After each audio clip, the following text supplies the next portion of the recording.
اعوذ باللہ من الشیطان الرجیم۔ اے اللہ تیری پناہ میں آنا چاہتا ہوں مردو شیطان کے شر سے بچنے کے لیے۔ بسم اللہ الرحمن الرحیم۔ اے اللہ تیرے نام سے تو رحمان ہے رحیم ہے۔ تجارت، لین دین، معاملات، وراثت، نکاح، طلاق، ان معاملات میں قرآن میں اللہ نے جو کلیئر کٹ احکام اور حدود بیان کیے ہیں اور اس کو کراس کرنے پر، پھلانگنے پر جو سزا اور دھمکی دینے کی وعید اللہ نے سنائی ہے وہ کسی معاملے میں نہیں ہے۔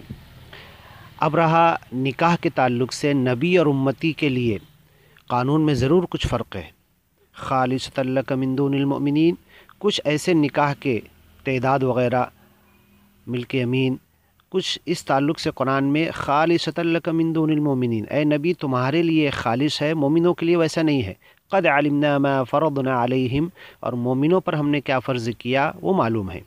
ہم جانتے ہیں، تم بھی جانتے ہو، ہم نے قرآن میں بیان کر دیا۔ تو نکاح کے تعلق سے نبی اور امتی کے لیے فرق ہے، لیکن طلاق کے تعلق سے نبی کو، امتی کو اللہ نے ایک ساتھ مخاطب کیا، یا ایھا النبی اذا طلقتم النساء، یہاں مراد نبی بھی ہیں، امتی بھی، تو نکاح کے ساری حدود نبی صلی اللہ علیہ وسلم اور امتی سب کے لیے برابر ہیں۔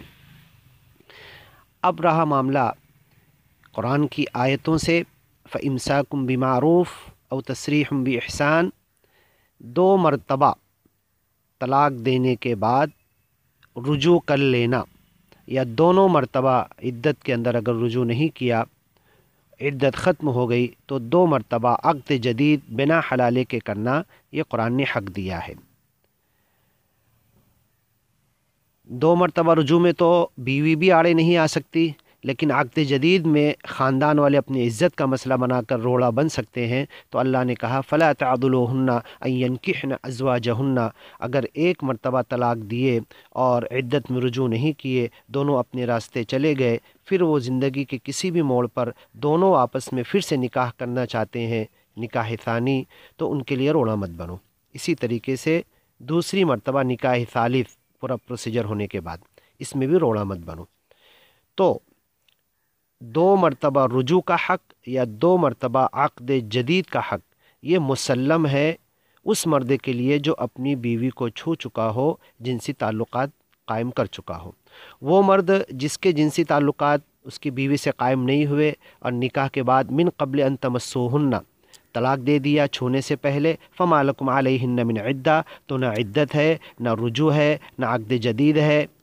فوراً جدائی ہے۔ یہ صرف اس صورت میں ہے، قرآن میں وہی ایک صورت فوراً جدائی کی بیان کی گئی ہے، اور کوئی ایسی صورت قرآن نے ویلڈ کیا ہی نہیں فوراً جدائی کی۔ تو اس صورت میں نکاح ہوا، کنزمپشن نہیں ہوا میرج کا، دونوں آپس میں نہیں ملے، چھوئے نہیں، مباشرت یا آپس کے جنسی تعلقات قائم نہیں ہوئے، اور چھونے سے پہلے طلاق دے دیا، تو نہ عدت، نہ رجوع، نہ عقد جدید، کچھ نہیں، دونوں الگ۔ اب جو لوگ آپس میں رہ چکے ہوں، ایک دوسرے کو چھو چکے ہوں، تعلقات قائم ہو چکے ہوں جنسی مباشرت یا آپس کے، تو اس وقت قرآن کا مسلم اصول ہے کہ اب دو مرتبہ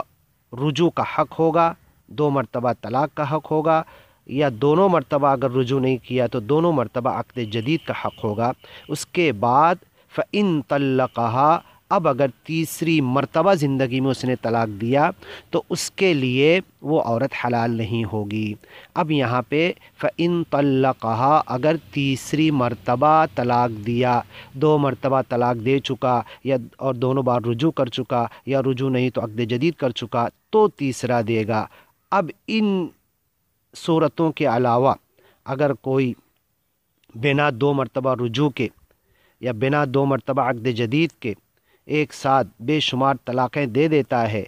تو بہرحال اس کے دو رجوع کا حق قرآن نے جو دیا، اس کے دو مرتبہ عقد جدید کا حق قرآن کی جو آیت نے اس کو دیا ہے، قرآن کی اس آیت نے، وہ ختم نہیں ہو سکتا۔ کوئی نبی، کوئی مفتی، کوئی عالم، کوئی دانشمند، کوئی عاقل، کوئی بھی اس کا یہ حق اس سے چھین نہیں سکتا۔ اس کو دو مرتبہ رجوع کا حق ہے، اور یا دو مرتبہ عقد جدید کا حق ہے۔ یہ اس لیے کہ پورے قرآن میں ہم تلاش کریں تو طلاق کی آیتوں میں ایک، دو، تین